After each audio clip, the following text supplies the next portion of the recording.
haste makes waste and has led to a huge loss in time and resources for not so well thought out decisions to summarily bar candidates seeking to run for office in May for all the wrong reasons.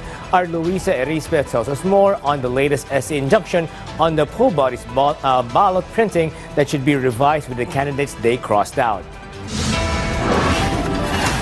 The scheduled reprinting of the 2025 national and local ballots tomorrow will be delayed for another 2 to 3 days. This after the Supreme Court issued another temporary restraining order ordering the COMELEC to include 2 additional names of candidates. One of them is senatorial candidate Francis Leo Marcos, who was declared a nuisance candidate by the COMELEC last November. And another is Noel Rosal, running as governor for Albay but was eventually disqualified by the COMELEC. Well, the court does consider the printing of the ballots, of course, but then it did remind the COMELEC in the case of Marquez, the case decided earlier that the COMELEC should also be aware that in disqualifying candidates, there's a big chance that these candidates are going to be bringing the issue before the Supreme Court, and that the Supreme Court would need time to actually resolve their cases. It's really up to the COMELEC how they will implement the orders. Ngayon po, hindi pa naman kami nag-iimprenta ng balota,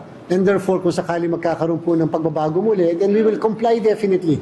Wholeheartedly, we will comply with the directive of the Supreme Court. The COMELEC said, though this is another delay in their preparations, it will be easier for them to include the names of Marcos and Rosal in their database because they have fixed the system allowing for this feature. COMELEC's target is to reprint the ballots on Friday. Siguro po mga 2 to 3 days muli ang ating pong estima. Kung sakali po meron halimbawa mga 2 to 3 days ay kaya na namin matapos ang lahat-lahat. The COMELEC also assured the date of the election won't be delayed. Kung magkaroon man ng adjustment, wag naman sanang lalampas na mga April 20 yung printing natin. Kasi ang pinakamahirap talaga po ay yung deployment ng lahat ng election paraphernalia sa pinakamalayong lugar. As of now, the Supreme Court still has 13 pending petitions for senatorial and local candidates. And there are also 22 for party list groups which are in the priority agenda of the High Court. From People's Television Network, Luisa Erispe